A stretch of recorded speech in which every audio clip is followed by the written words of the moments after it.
Hey, this is Steven Seifert. Welcome to Steve Fest 2021. It is Saturday, September 4th, our third day, last workshop of the day. We're talking about Viper Moon.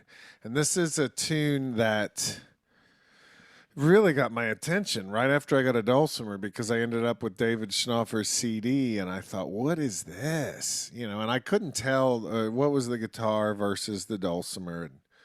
But I did meet him and he played through it. And I also found this once at the library. Where is it?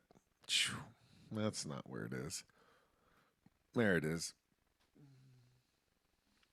This is out of Fret's magazine, and I bought this magazine on eBay. What's really cool about this is the guy. This is an interview with David Schnaufer for Fret's magazine. Fret's was cool because there was a lot of bluegrass artists and stuff like that. Um, this article, if you look in the bottom, it says by George Gruen. And if anybody's familiar with that, he is a big deal. He's the biggest, he knows a lot about guitars, let's put it that way. So one of the guitar gods interviewed David. And George Gruen is still alive and he lives in Nashville. And I have got to go meet him and I want to ask him about this. These quotes, you'd have to be crazy to try to earn a living as a studio dulcimer player, wouldn't you? I love that. I realized if I wanted to hear dulcimer on a Judd's record, I was going to have to make it happen. David told me a story, but he really wanted to play with the Judds.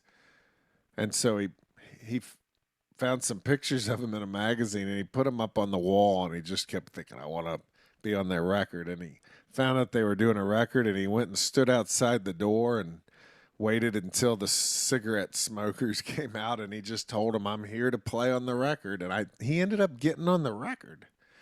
So that's pretty amazing. There's a transcription in here. And so what you see today in the tablature is coming from what's in here. Nancy Garrett helped me a little bit with this. So did some other folks. I don't know who did what. But we basically just tried to clean it up a little bit. You notice those numbers are a little hard to read. Let me show you. I'm sorry. I didn't realize my face was there. But it's maybe one of the only times. Oh yeah, listen to this. Transcribed by John Knowles. Well, John Knowles was Chet. It was the guy who really helped everybody kind of understand Chet Atkins. John Knowles is a big deal in the fingerstyle world. So anyway, I'll quit talking about all that. But it's a good story. So I want you to hear, before we do this, I want you to hear what's called dog music, because David said this inspired him to do something like this. And I think he ended up working on this tune with Alan Freeman, maybe out in West Virginia. So let's look at this real quick. And I'm just going to type in David Grissman.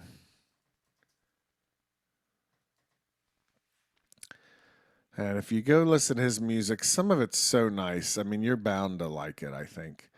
But I'm going to go down to one of these albums. Not that one. Come on. What is going on? Oh, look, they're putting them all in one. Okay. Hang on. Yeah, this album. It's from 1976. Listen to this just a little bit. I don't know if this is the right one. I think it is.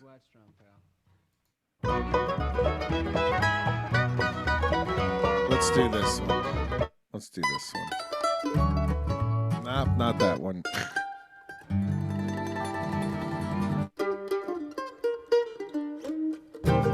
This is a good one. Okay. Just listen, just a sec.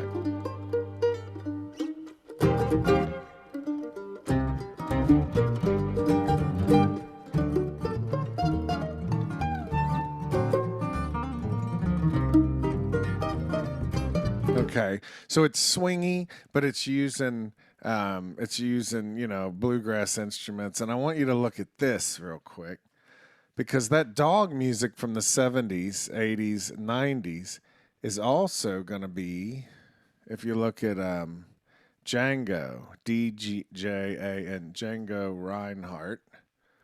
Let's look at this. I want you to see him because dog music's based on this guy. All you do in your DAW, whatever DAW it is literally just drag and drop. You can That's drag one right, of these buddy. chord progressions in. Okay. Check this out.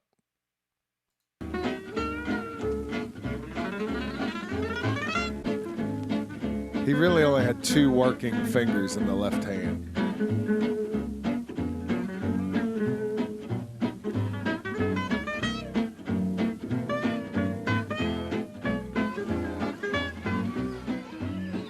So look up some Django Reinhardt. Understand that the next big boom of that was David Grisman. And then let's hear one more guy because it's definitely in keeping with this. His name is David Schnaufer. That's who we're learning about today. And if you go to this Dulcimer Player Deluxe album, here is what we're doing today. Viper Moon.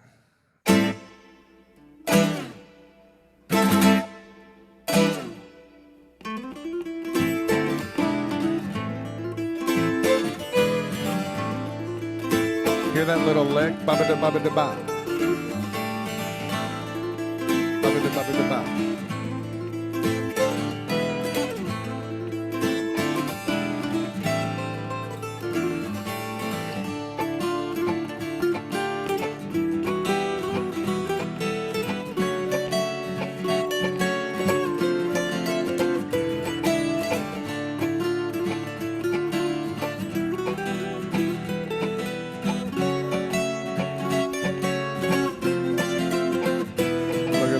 Ba ba ba ba. Triple it, boom.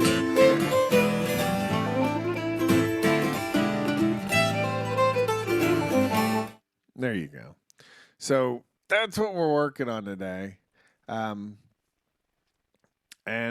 you're in the DGD tuning. Why? Why DGD?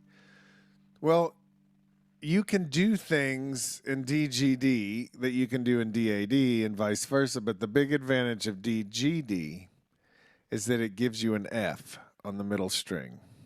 An F on the middle string at 6. And it also gives you an F sharp. So you can get a D major chord and a D minor chord. You can also get an F chord.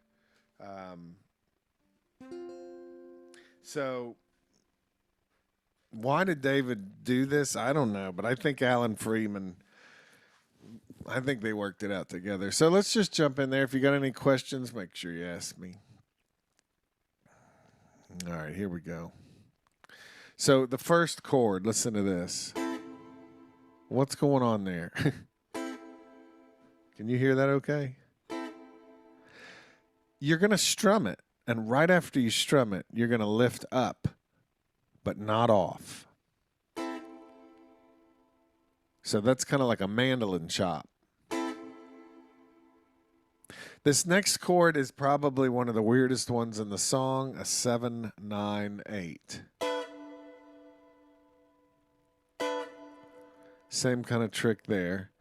If you look at measure 3, you just do triplet strum. Da-da-da-da.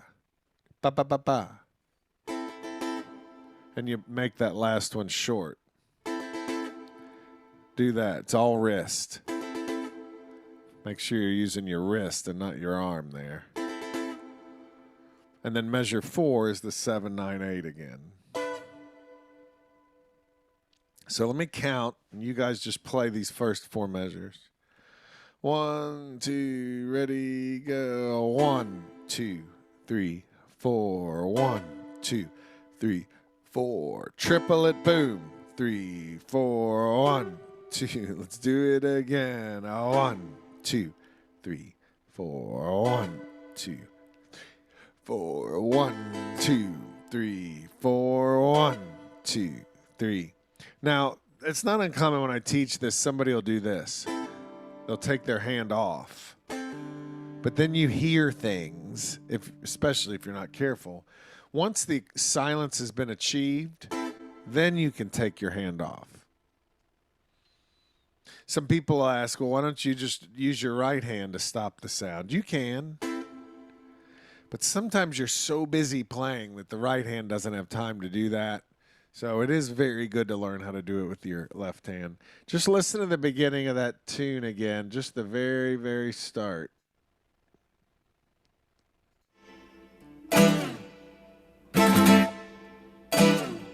And he does this. Check this out. What's that? What you do is you slide to the left, and right after you've departed, you lift up. I love that. I wonder if we could play it with him. I don't know. Let's find out. 1, 2, 3. That's too. You'll want to practice this one for sure. All right, let's look down. Let's go down here. This is the biggest thing I think that sticks with me after all these years when I think about this entire tune. These triplets. It's a cool trick. Look at this first one. Measure 5. I want you to count this measure with me before we play it. And we'll just go triplet, triplet, triplet, 4. Let's do it a different way. How about this? 1 and 2 and 3, 4. 1 and 2 and 3, 4. Here's another way. 1 triplet, 2 triplet, 3, 4. 1 triplet, 2 triplet, ba-da. Listen to this.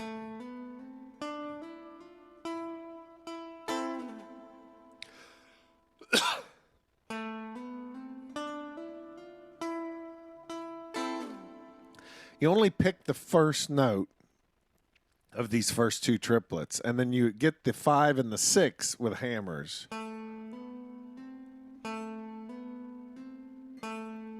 Like that. Let's do the middle string like that.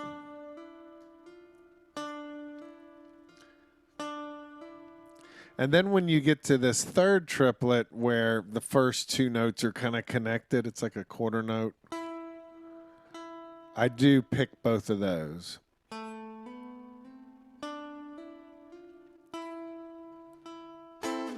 Again.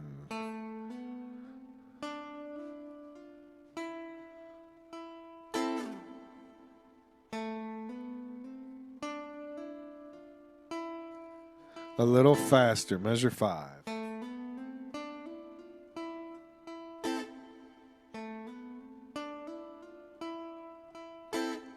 Pick, pick, pick, pick, strum. Pick, pick, pick, pick, strum. And, you know, normally you couldn't play something this fast real well on Dulcimer, but these 2 hammer-ons, you can get a lot in pretty quick.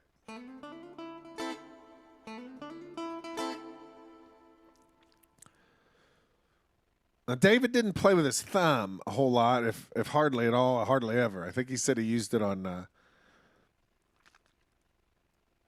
West Side Story. Rose and Spanish Harlem. That's what he used his thumb on one thing. I think that's all he used his thumb on after all those years.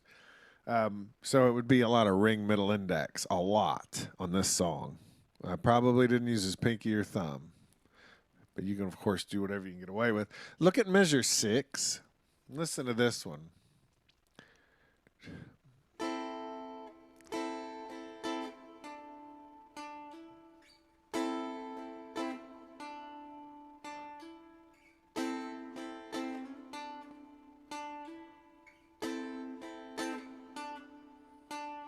Look at my right hand.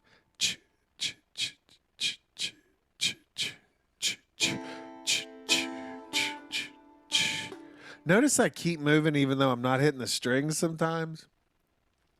One thing you could do with measure 6 until you're kind of ready for it.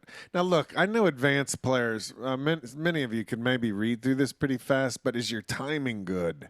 Is your right hand good, or are you just hoping for the best? You know, I've been there myself. One thing I might do with measure 6 is ignore the tie. Ignore that tie. So I'm going to play both of those sevens that are tied together. And that slide. I could ignore the slide. David once told me, try getting rid of all your slides and your hammer-ons and your pull-offs and see if you can pick every note and then bring that stuff back in.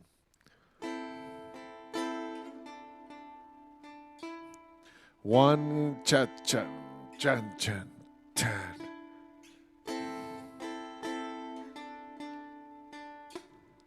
Out, in, out, in, out, in, out. Let's do measures 5 and 6. 1, 2, ready, measure 5.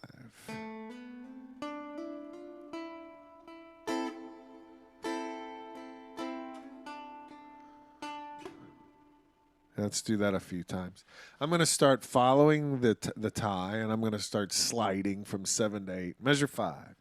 Ready, go.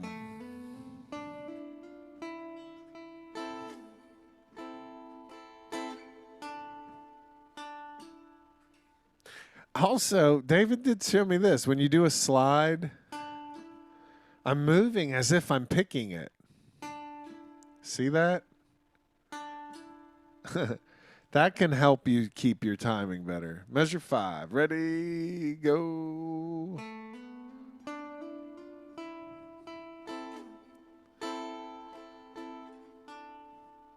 Do that again.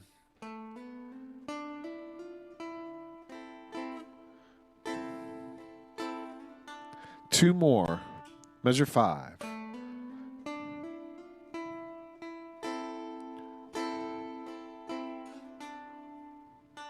One more.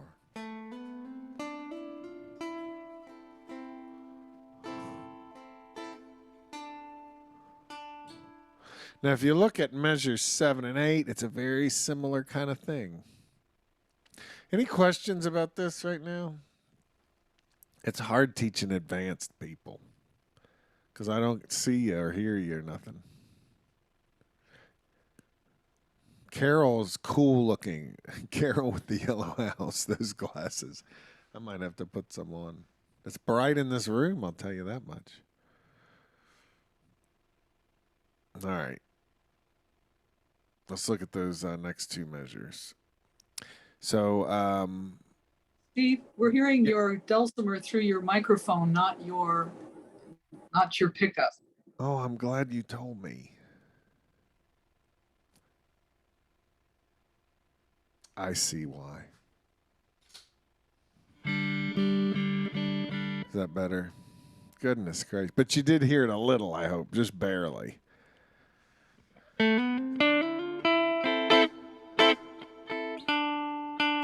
Oh, that's cool. All right. Thank you. Measure 7. You already know how to do that, but look at measure 8. That's a little different. Let's see. That 1-2-0. Isn't that a hip chord? Pretty awesome. Let's do measure 7 and 8. Ready, go. Ba-da-da-da.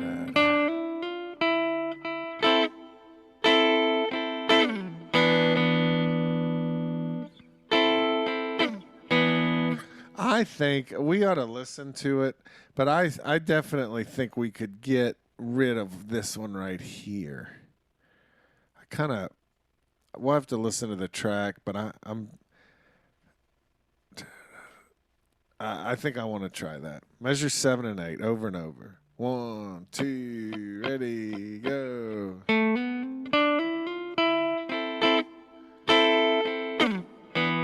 Do that again. Measure 7.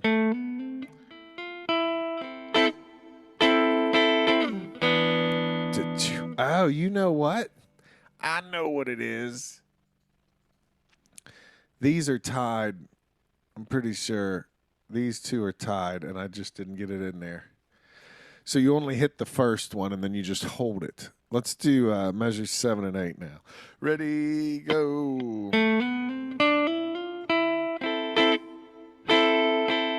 There it is again.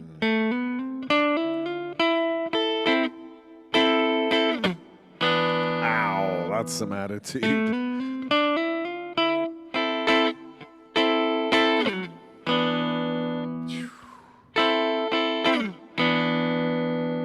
One and 2 and 3. That's what it's doing, measure 8.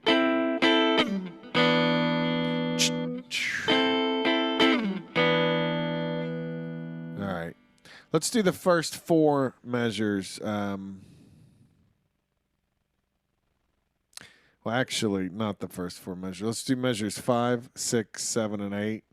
And I can't fit all that on here. Make sure you put that tie in there.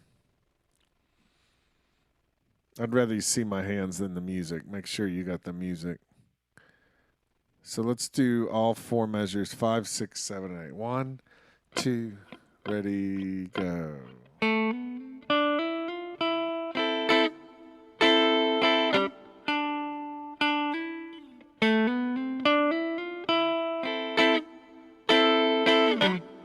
Do all that again.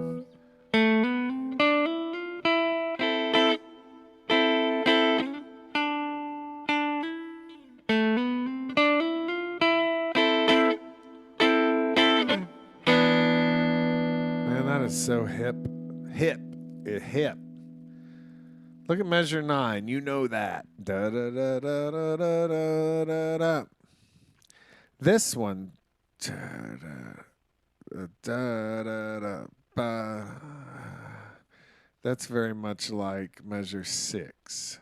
Measure 6, where the first 2 7s are tied.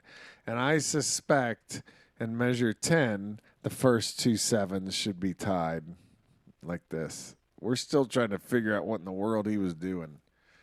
Measure 10, I think those first 2 7s, but he played it different every time a little bit, so it's hard to say. So you already know this measure 9 to 10, it's kind of like measures 5 and 6. So check this out. You got, and then the second one, and then the first phrase. Okay, I messed it up, but I think you know what I meant.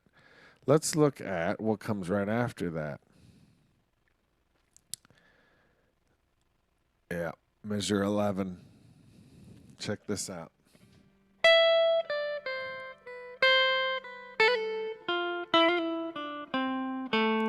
Ah, come on now. Man, that's so fat sounding.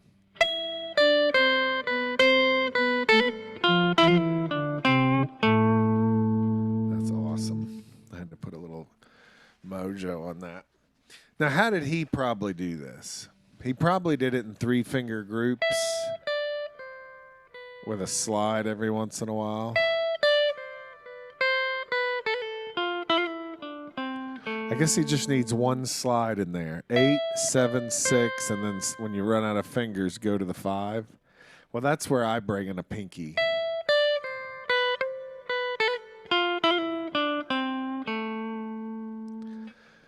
Look at the end of measure 11. See that quick little 4-5? Let's ignore that. And look at measure 12, that quick little 5-6. Let's ignore that. Let's see if we can play it boring first. Ready, go.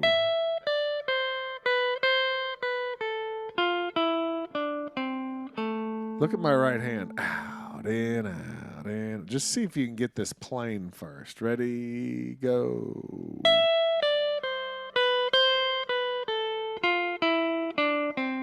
Do it again. Go. One more time. Ready, go.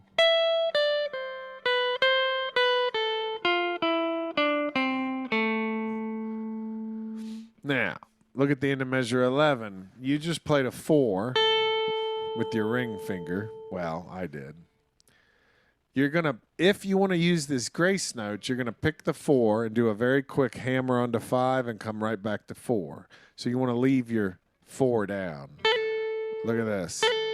That might be too fast. Pick that 4. And then the 6 on the middle. And then a very similar thing here with a 5, 6, 5 on the middle string.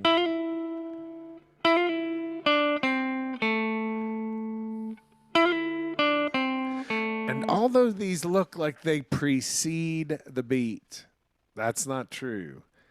If you employ these ornaments, that should be on the beat. Let's try it. 1 and 2 and 3. Here comes measure 11 right here.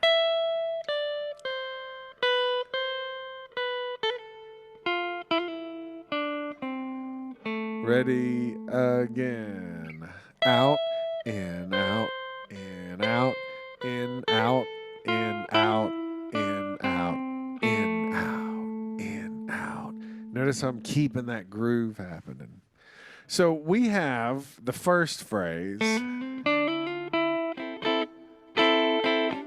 the second phrase,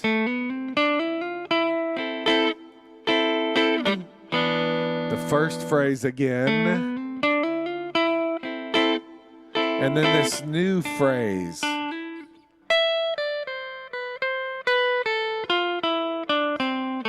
And notice I left out the ornaments. I think if you played this over and over, you wouldn't necessarily want to put those in every time. Just to keep us honest, let's listen to just the beginning with David again.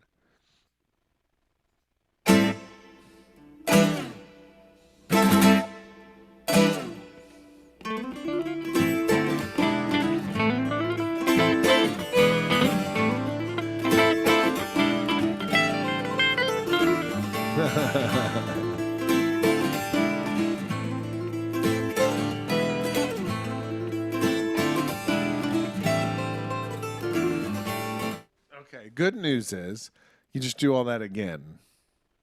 So let's skip the first 4 measures. Just start with measure 5. Measure 5. 1, 2, ready, go.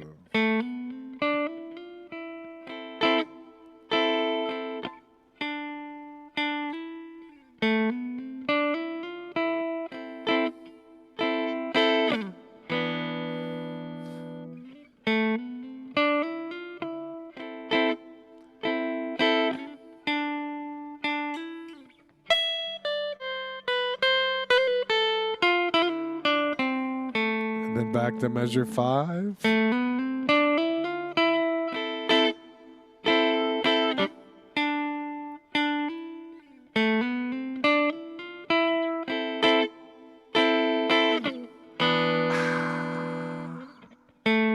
David used to do that.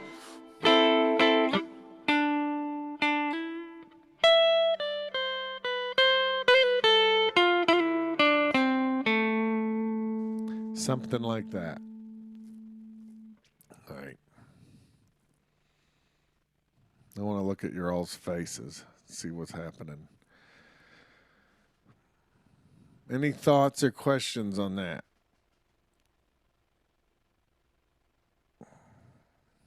I will never get it this fast in this lifetime. Well, that's the way I feel today myself, but I bet you can do better.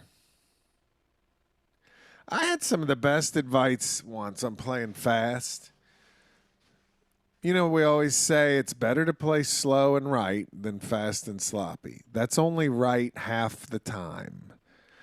Because sometimes you need to go fast and sloppy just to give yourself an idea about where you're at and what you're working for. Sometimes your muscles need I don't know. It's like they need a little messenger that says, "Hey everybody, very soon you're going to have to do something like this. So don't be shuffling your feet everywhere we go, you know." So Steve Kaufman says one way let me mute that.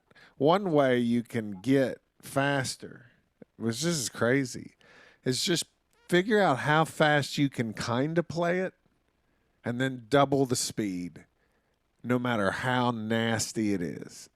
And that's more of an athletic waking up of the body and the mind a little bit. But I certainly agree. I mean, you can tell it's what we're doing now. Playing slow is also very good too.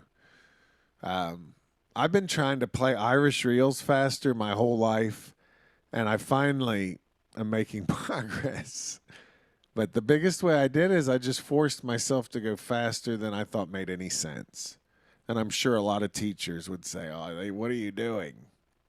Well, all the really good players that play faster than you say this is how you do it. So I'm taking them up on it. All right. Sorry, Cecile, did you have a question or did you already do it? Okay, go ahead. I didn't hear from you. Go ahead and unmute your mic there. There we go. Now I'm unmuted. So on measure 10, there's written in triplets, but I can play it faster if I go dum da dum da dum da dum. So I'm like merging the triplet. I'm changing the triplet order around. See? Well, it's a triplet feel. It's not triplets. So dum da dum da dum da dum. It's really like a swing thing almost. It's yeah. But right. it's yeah, there's no triplets there really. I know what you mean. Right. Yeah. Great. Then that because I was trying to honor the triplets, but I the hard thing. Yeah. Right. The hard thing about this is in measure 5, there definitely are triplets, but I'm with you. A lot of this, if it's just a quarter followed by an eighth, then I'm feeling a swing eighth note pair. That's all I'm thinking. Right. Okay. Great. So measure 5, you guys. If I was to count this, I might count it like this. Measure 5. Triplet, 3 and 4.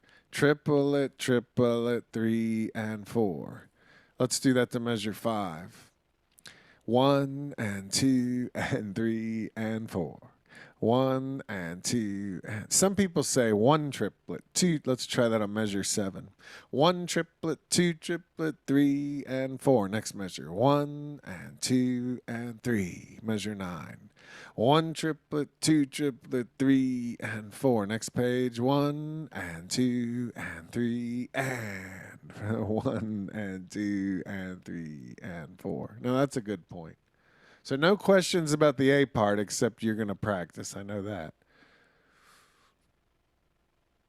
All right, let's look at the B part.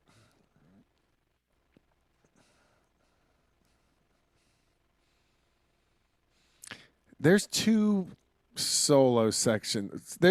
Whenever you get to this B part, it's like that's a chance for all the musicians to do something fancy one at a time. And this one is one of David's. It's not all of them, and this is probably the more playable one. So let's dig into this B part.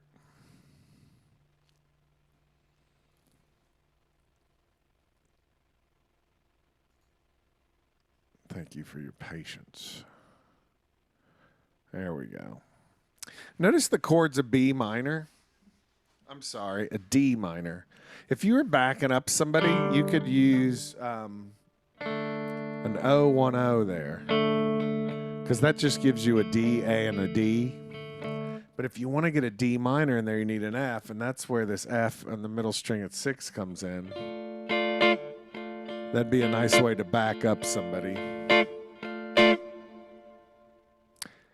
All right, measure 13.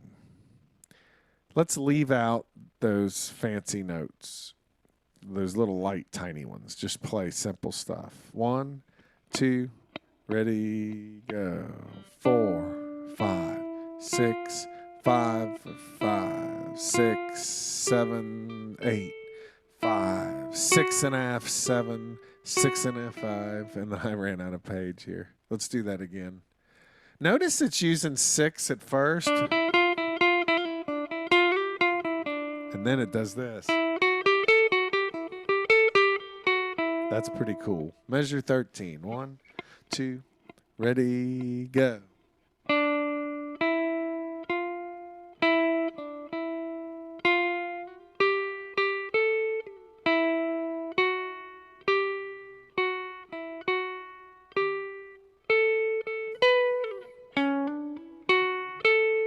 I think that's the one we got to get. But let's go add those fancy grace notes back in.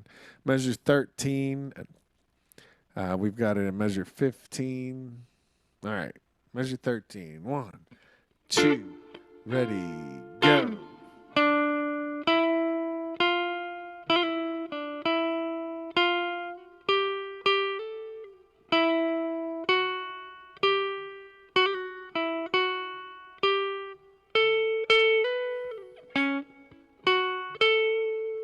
Let's count measure 17 out loud with your mouth.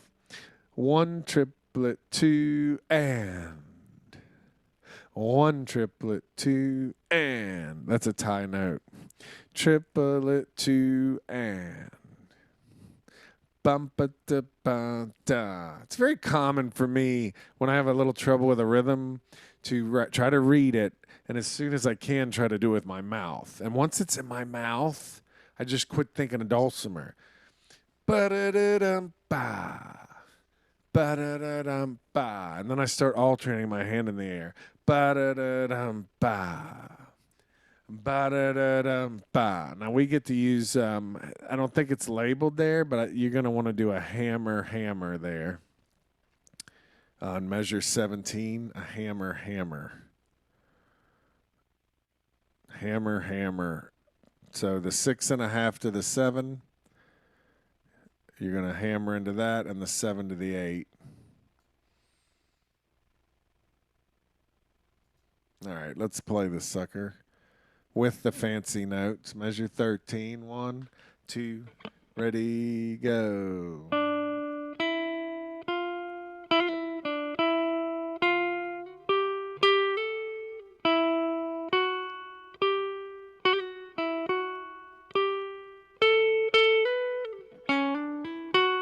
I'm going to keep doing that measure. Ready, go. Triplet, and 3, and 4. Triplet, 2, and 3. Look at my right hand. At the second half of the measure, when there's not much going on, I'm still dancing. Out, in, out, in, out, in, out, in, out. Whether I'm hitting the strings or not, I'm dancing. That was so hard for me. I know some of you guys aren't doing that. Most of you, maybe none of you. It's a great first way to strum, and then there's exceptions after. But keeping that hand going, whether you're hitting the strings or not, it really prepares you in a couple ways. It measures things out. But secondly, you've got these movements that you can drop the pick down into the strings with and add extra filler strums potentially. Listen to this.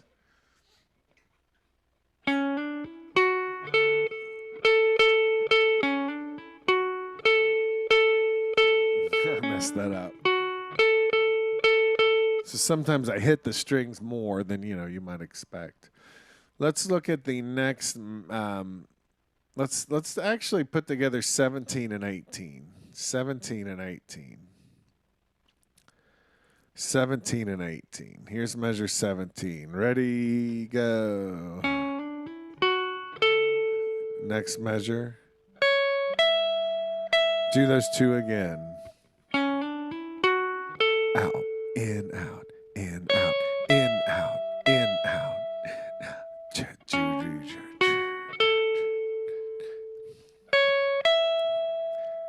There, I was playing it wrong. That second 8 is on the third beat. Let's do measure 18 only. 2 and 3 and 4 and 1 and 2 and 3 and 4 and 1 and 2 and 3 and 4. Let's do 17 and 18. 1, 2, ready, go. Here comes measure 18. Right on the beat. Boom, right there. Let's look at measure 19 and 20. Measures 19 and 20. So we just got done going 6.5, 7, 8.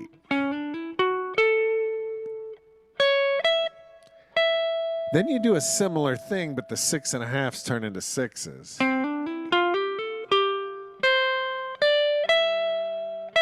Oh, I like that. Let's do 19 and 20. 1, 2, ready, go.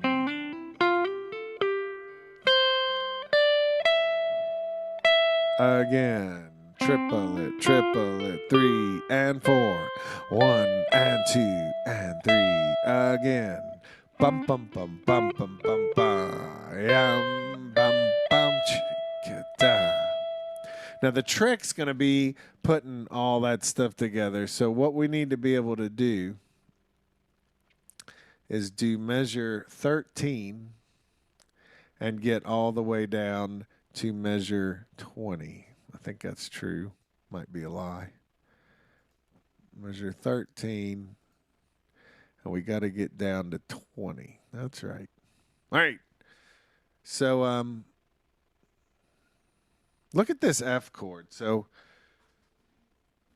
you need to know about this. Here's a nice F chord in DGD. David showed me this one. You put your index finger on the bass at 6 and your index finger on the middle at 6. So it's holding down 2 strings with 1 finger, and then your pinky holds down the 4. So your index finger has to come up at an angle so it's not touching the melody string. That's an F chord. So the first chord we need is a D for 2 measures. Then you need an E minor for 2 measures. You just slide that whole thing up. And then you got to do an F sharp minor, which is, let's see, normally this would be F sharp minor. Yeah, so watch this. D minor, E minor, F sharp minor. Same shape. So this D minor is starting on the bass is a 7, 6, 4. If you move that whole shape to the right, you get an 8, 7, 5. Move that whole shape to the right, you get a 9, 8, 6.5. And then you have to do that F I just showed you, 6, 6, 4. And then the E7, I guess I would probably, I don't think that.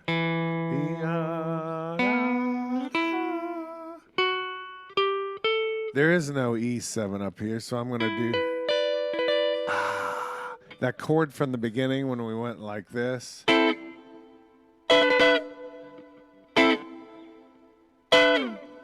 That's your E7. This is a little tedious for you, maybe me just figuring this out more, but it's a hard song. So write these chords down.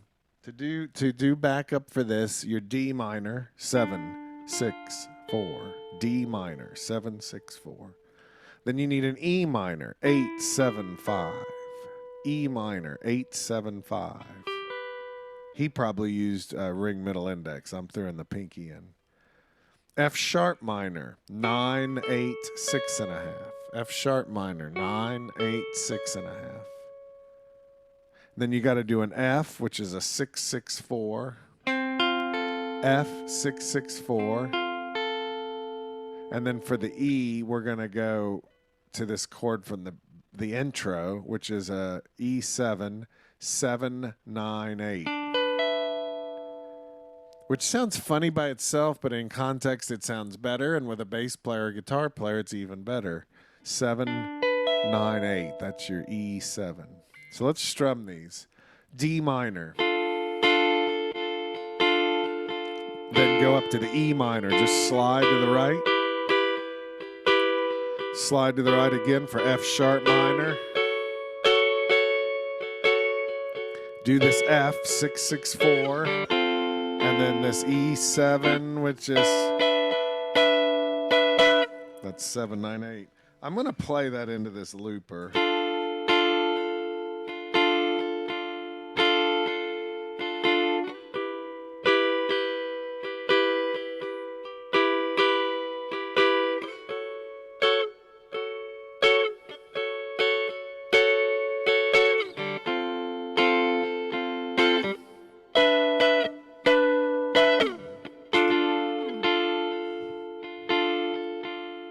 Okay, when it comes around, we're going to play along with it.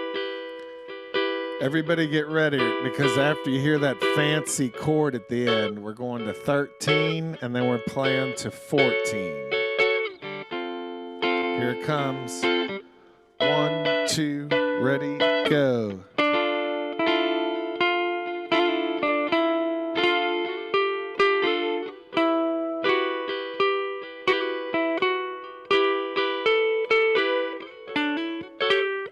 I messed it up.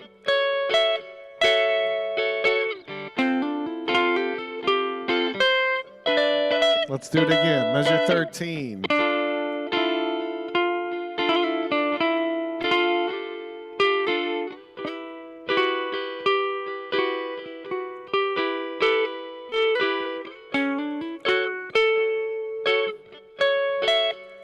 We'll get better. Back to measure 13. Here we go.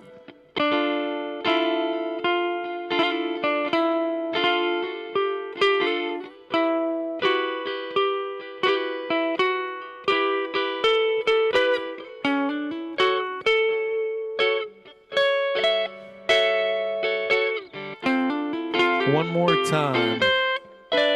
Measure 13.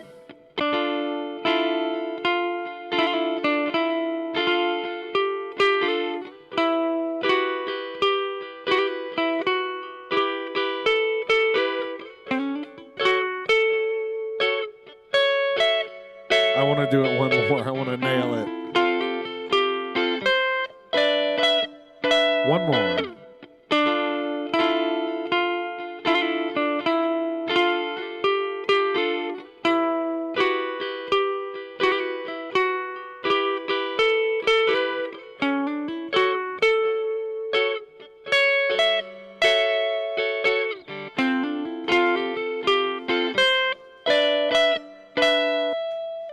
Oh my goodness. I mean, it's not that hard. But it seems to be hard, kind of.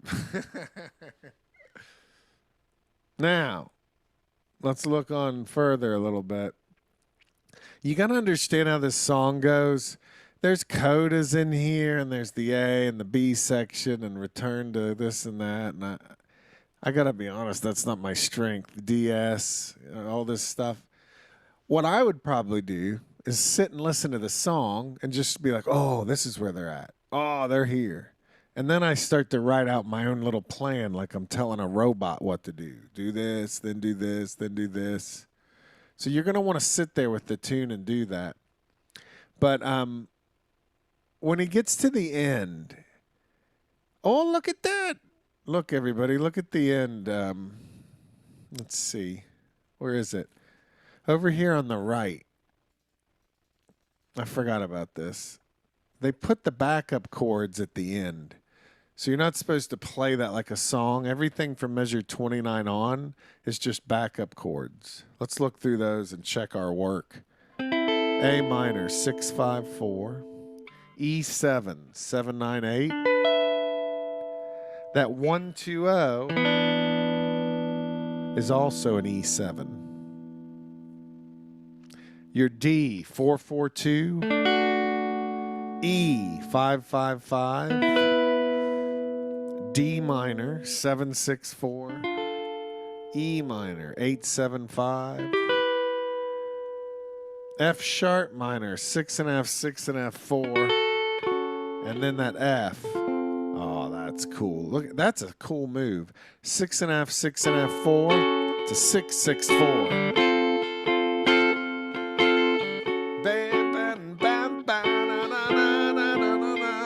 That's great.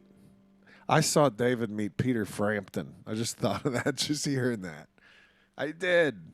And David was short, y'all. But he looked like a tall man next to Peter Frampton. I don't know if you knew that. I loved it because I didn't know who it was. And this little short British guy looks over at me and he says, I'll play the Dulcimer on Baby, I Love Your Way. And I thought, good for you, sir. I don't know. I was just like, no, I was blown away. All right, let's get to this end. It's 21, measure 21. Now, what is this business? Well, after you've played the form, I mean, it's kind of an A-B thing. But when you get to the end, he does this really long trail. It's almost like an airplane leaving in the sky, and you just watch it slowly disappear. Measure 21. 1 and 2 and 3 and 4.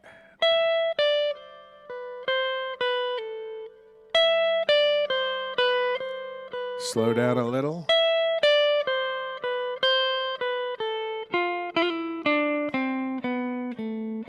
Speed up a little. And then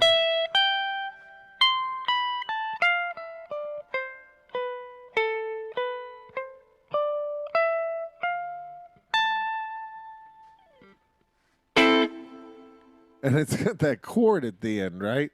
Let's do that. I think you can do it all except let's do 26. Measure 26.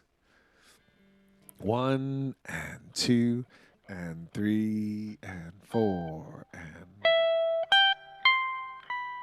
yeah, try it again. Ready, go.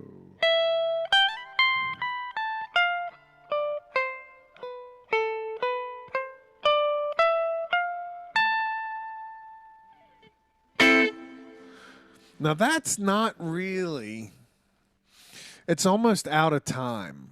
You know, it's written in here in 4/4 or whatever, but it's really out. It's kind of like a sound effect thing. It's let's listen to just the end. I want to hear it. So probably we're going to hear the last B part maybe. That's the A part. A part again, and then they go into the ending out of the A part.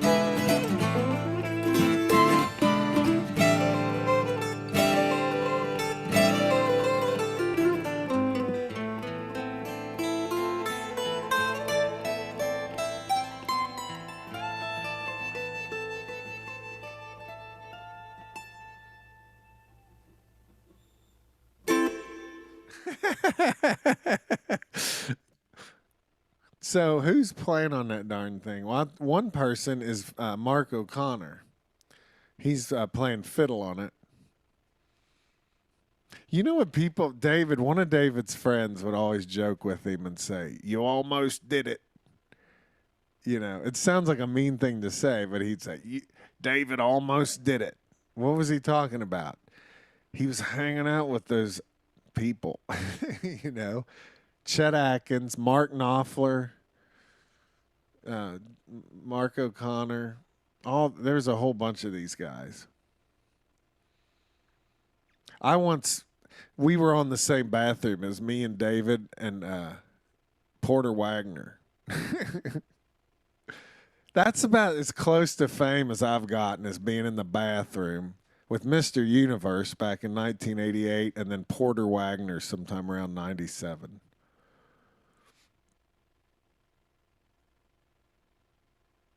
He had his rhinestone jacket on, and I just was like, I think I'll wait till he's done. So, let's just take a couple questions, thoughts, fears. Like, Tom, I want to know, you think you can work this up? I think you could. I think you should take it 2 measures at a time and do them over and over. You've got a loop pedal, so you could certainly put in the strumming for 2 measures, 4 measures. You guys, it would help to hear the recording slowed down. I want you to see this process, and I'm not going to do it all, but I want you to see. If you go online, watch this. You need to know about this. I'm going to type in 4K YouTube, and I just hit enter. And, well, that's not it. Hang on a second. It's called 4K video. That's it. Downloader. 4K video downloader. It's very functional. The free version is very functional. Now, you normally shouldn't download weird things, but everybody loves these guys. It's a group of hobbyists. They do a great job. It's been around for 15 years at least. So you install this, okay? And I've already got it running. So I'm going to open it up here. And then I go to YouTube and find a song. Now, I don't know that this is on there. Let's find out. I'm going to type in Viper Moon. Viper Moon. Let's just see what happens with that. Moonlanders. All right, let's try Schnaufer. Might not be on there anymore. There it is. Look at that. So then, of course, there's an ad. All right. You copy the address up at the top, and then you come back to your video downloader, and this says there's a new version. I'm going to say remind me later. If you don't update, sometimes it doesn't work. And I'm going to hit paste, and it starts downloading the video right away. Now, there's another program that same company makes, and it's called YouTube to MP3. Same company. Let's let it open. Where is it? Because this first thing I did just downloaded the video. I'll let you go right after this. Okay. I'm going to paste the link in. And it'll start downloading just the audio. Think about that. You're not getting the video now. You're getting just the audio. And then you can go find that wherever you want it to put it on your computer. It'll put it there. And I have another program, and there's a bunch of programs that do this. It's called Transcribe. So I'm going to open this with Transcribe, and this is just the audio. And I'm going to hit play, but I'm going to slow it down.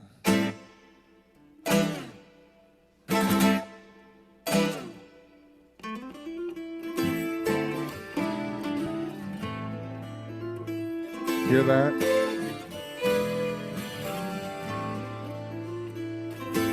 So what's cool is you can, let's say you wanted to practice that. You just highlight that. Ted, let me open it up a little. How about that? There it is. Then I can slow it down even more.